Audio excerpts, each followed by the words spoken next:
First day at the beginning of the film, 14 boys and a coach took training at Ban Chang, Thailand football stadium. They are all between 12 and 15 years old. Among them is the birthday of a boy named Sai. It is revealed that his mother has arranged a party in the evening. They plan to celebrate the birthday in the cave before attending the party. Then coach says, "I will also come with you. I am responsible for all of you and it will be dark soon. So celebrate your birthday as early as possible and join the party at night." Only one boy among them tells coach, "My dad is cooking in that party and I have to help him, so I won't come." Coach also says, "Okay, you help your dad, see you at the night party." After that everyone takes a bicycle and goes towards that cave. The name of the cave is Tham Luang Cave. It is under the mountain. It is a very long and narrow barren cave. There is a temple in front of the cave. They bow down there and go inside. It was 3 p.m. when they went in. Unaware of the impending danger, the boys happily go inside. The cave is divided into 9 chambers. Now they are in the 3rd chamber. That is within 800 meters from the entrance. Now the clouds start raining darkly. Rainwater also starts seeping inside the cave little by little. They go inside without realizing it. It is now 7:30 p.m. Sai's mother has come. It was almost time for the party to start, but they hadn't returned home yet. Tried to contact them but could not. Then a boy among them says that he went to the cave. Everyone heads towards the cave to see them. Then they hear news on the radio that there will be heavy rain as the monsoon has started early. They know the cave floods every year. They get scared seeing the boy's bicycle in front of the cave. 2 locals have already arrived there. They say, "We came after seeing the bicycle but could not enter. So we informed the authorities and they said they are coming." Parents also call them by name as much as possible. Next, time is 12:47 a.m.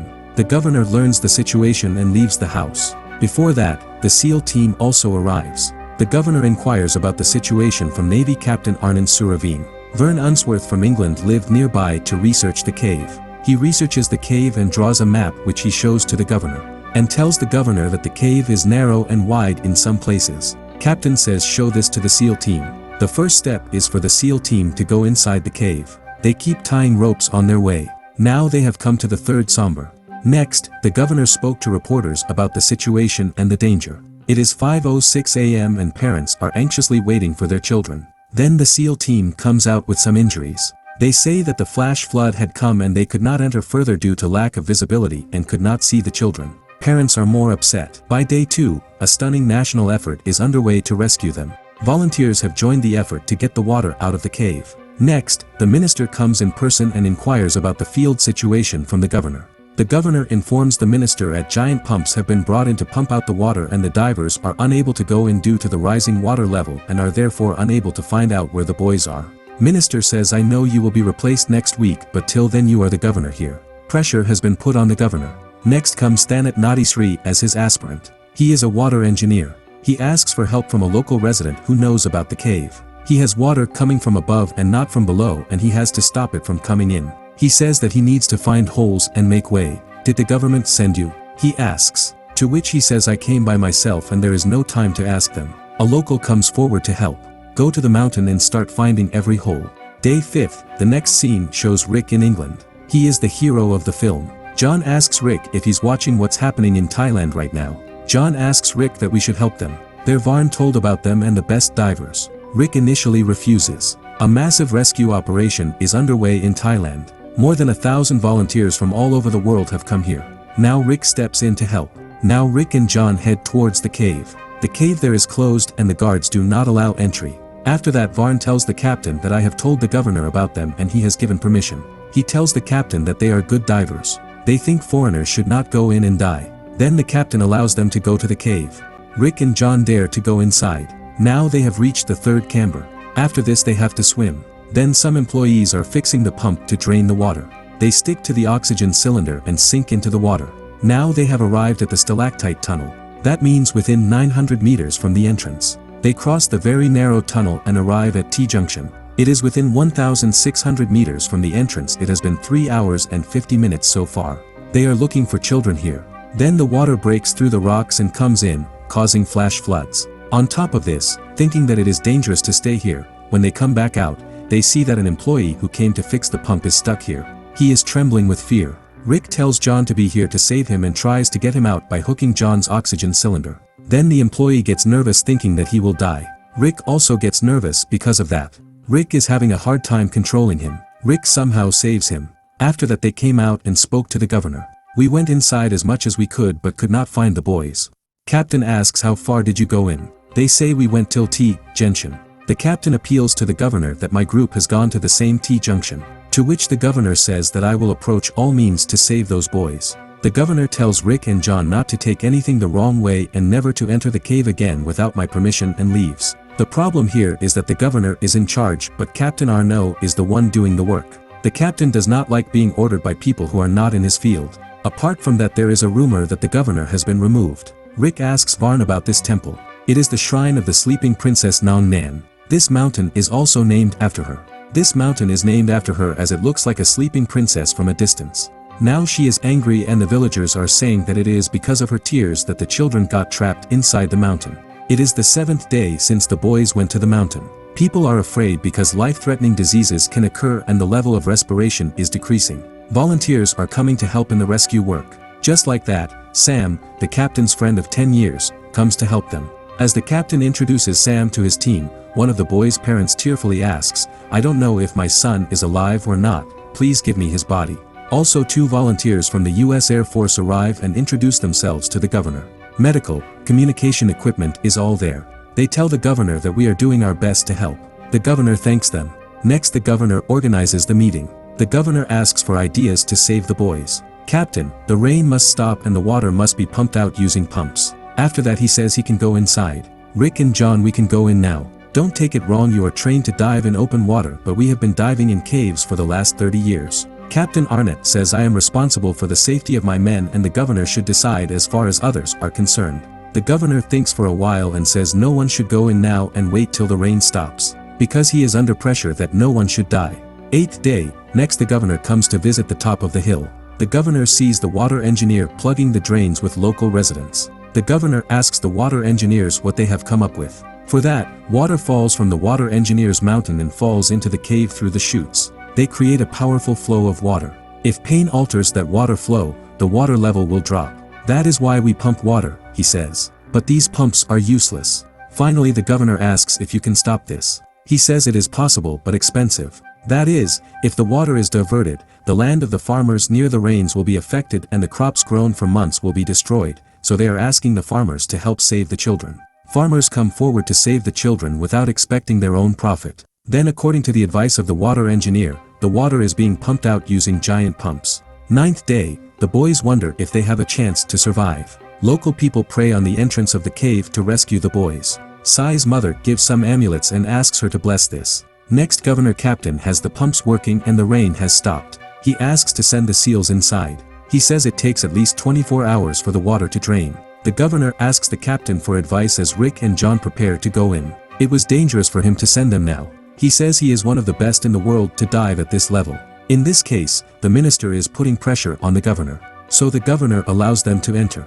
Day 10, they prepare to go inside. A camera is provided to take video of the children if they see them. Now they dive for 3 hours and 50 minutes and reach the T junction, which is 1,600 meters from the entrance. They go by rope from T junction. They pass through D junction and arrive at a chamber called Pattaya where the boys are believed to be.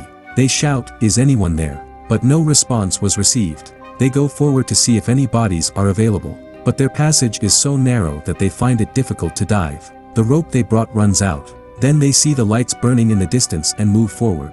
They are somehow the boys find out where. John records the event with a camera given to him.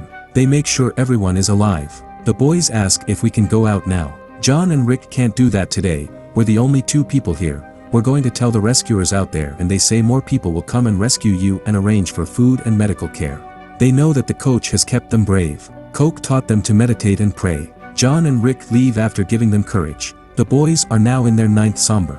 That means within 2,500 meters from the mouth of the river. The time taken to reach the 9th chamber is 6 hours. Rick and John come out and give us the camera saying we found the boys and don't let this get out. They are happy.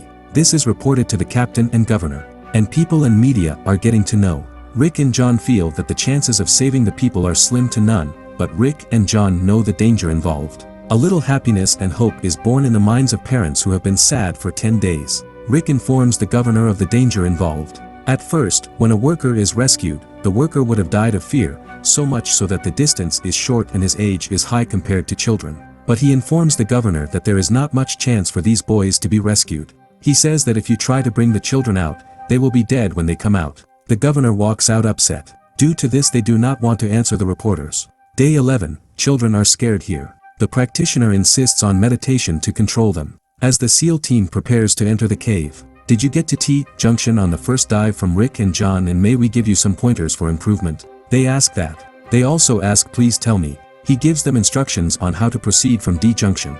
He informs them how to cross the somber called Pattaya and how to cross the narrow place. Conveying air should be used sparingly. He says that only then can he come back. Then he tells them where the children are. The SEAL team thanks them and prepares to go inside. Now the team dives for 3 hours and 30 minutes and reaches the place known as Muddy Tunnel.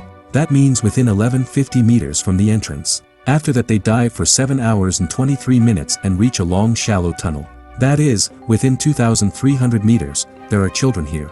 All the boys are happy. First the SEAL team distributed food parcels to all the boys. The trainer says eat small amounts and we will need them later. The coach shares with everyone. The doctor is checking everyone's health. One looks at the oxygen level in the cylinder they have brought. Oxygen levels are low in all cylinders. They feel they are using more than they thought. And the oxygen level in the cave is less than 20%. Now they feel the danger here. Only a few people can go with the oxygen in the cylinder, so everyone else has to stay here. Day 12, the governor is meeting with the media and informing about the status we have reached in the effort to rescue the children. He promises to rescue the children soon. Mother, the children can go so many days without food. She argues with the governor that it is too late to rescue them. Riku has an idea and hesitates to say it. John says he can do something for doing nothing. So Rick says he can call Dr. Harry. They don't know if Dr. Harry will come, but if he does they think it will definitely be useful. Because he is not only a doctor but also a great diver. And they think Jason and Chris can call them too. Next day 14, Chris and Jason arrive to help. Chris and Jason are given the job of carrying food for maybe a week. Now both go inside. Children also reach their destination. All children are given food and given a piece of paper and asked to write a letter to their parents. Both got it and came out successfully. Harry arrives next. Rick tells the doctor why he called Harry. Dr. Harry is an anesthetist. So he says he can anesthetize the boys and bring them out. To this Dr. Harry says that not only is it illegal, but the children's lives are not guaranteed. Rick and John converse with him, but Dr. Harry disagreed. Day 15, they send 2 people from the SEAL team to feed the children. Now after a 3-hour dive they arrive at the stalactite tunnel. Then the rope got stuck in the cylinder of the second comber. The first person ignores this and moves forward. When the rope stuck in the cylinder is removed, the oxygen valve in the cylinder opens. Trying hard to fix it, but the oxygen level in the cylinder decreases. He goes back thinking that he can take the available pranavayu. He dives as fast as he can but dies of lack of oxygen to no avail.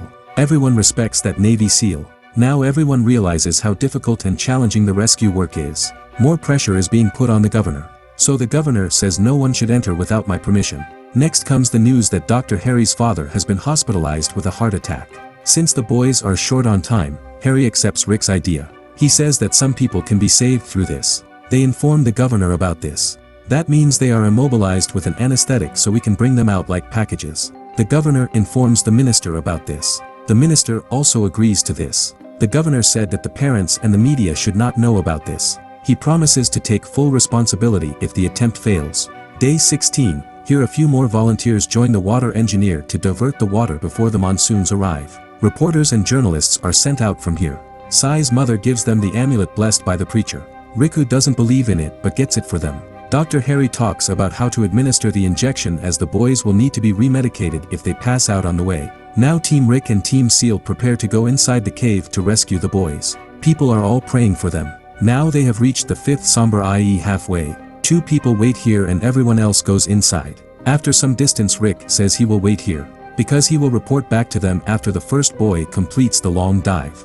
This is because if one job fails they will think of other ways to take others out. To put it more clearly, boys are like packages and they are like delivery boys. Agreeing to this, others move forward. Next they reach where the boys are. They say that they are going to take out only 4 people today as a first step. Dr. Harry informs the SEAL team doctor who is there of their plan. First they decide to take Sai out so the face shield isn't set too small, so they pick the other person. First they tie the boy's hands. Then after anesthesia they put on an oxygen mask and check if he is breathing underwater.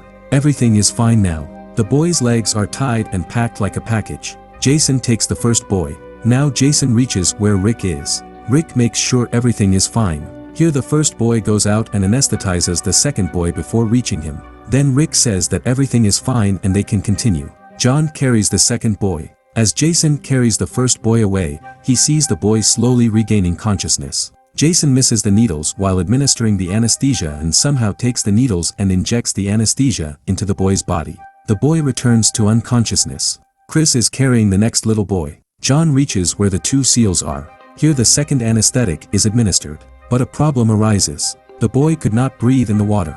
They take off the face mask and check to make sure they are breathing. Then he closes the oxygen cylinder and everything is fine. John carries him. Jason dived for 5 hours and 30 minutes and successfully reached the third chamber. From there the SEAL team is taken out by rope. Then the doctors put him in an ambulance and take him to the hospital. Parents are not allowed and are informed that the rescue operation is going well. John comes out next. Similarly, the second boy is secretly taken to the hospital. Chris then walks out with a third boy. Next Rick and Harry leave with the fourth boy. All the people are happy.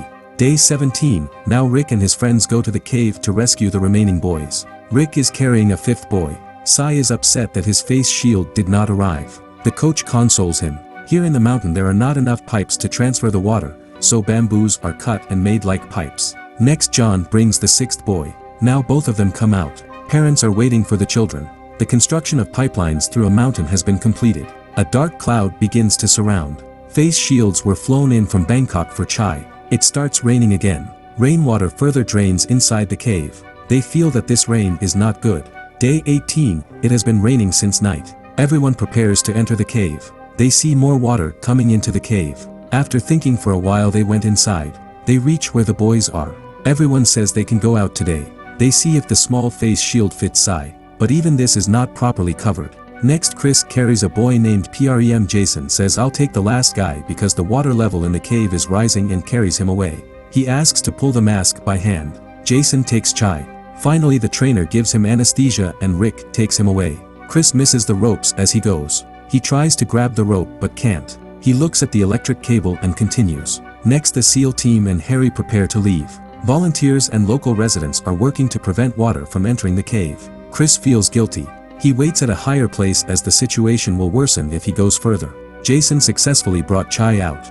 They made sure Sai was breathing and took him to the hospital in an ambulance. Rick sees that Chris is there. Chris says he missed the ropes. Rick tells Chris to wait for Harry, and Rick tells Harry to follow the lead and leaves. Rick comes out with the trainer. Harry reaches where Chris is now. Harry looks at the boy. Again he gives an anesthetic. Harry carries the boy. Rick and Jason are waiting for Harry when Harry comes out with the boy. After a while Chris came out. Captain Seal is waiting for the team. Small rocks fall on them as they arrive, and pumps break. Finally the SEAL team escapes with minor injuries. People get the message that everyone has left. All the people are happy. People thank the SEAL team and Rick and his friends. The governor thanked all those involved in the rescue operation through the media. The parents would like to thank Rick, John, and their friends. Although Harry is happy that the boys were saved, the news of his father's death saddens him. Now everyone leaves the cave. John and Rick arrive home. Parents visit the hospital and visit the children. Volunteers diverted approximately 56 million gallons of water.